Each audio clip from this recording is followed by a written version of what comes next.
This is the Lone Crater YouTube. We hope this video helps.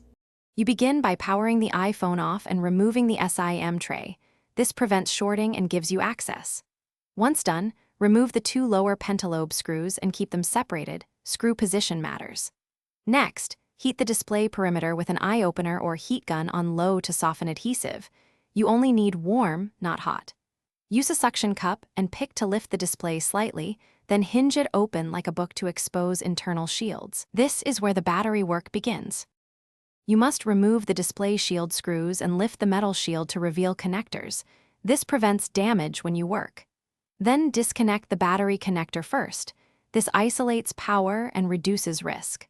Unscrew any battery bracket and use a plastic pry tool to separate the battery from the case.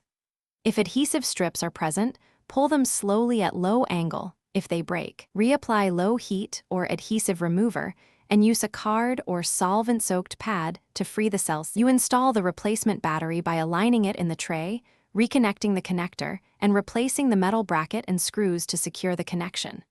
Once secured, reconnect display cables, lower the display into place, and fasten the pentalobe screws.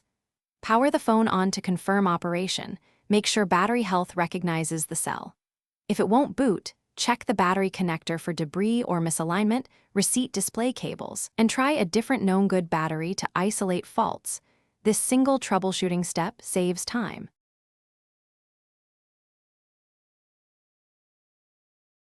Thanks for watching. Consider subscribing if we helped you.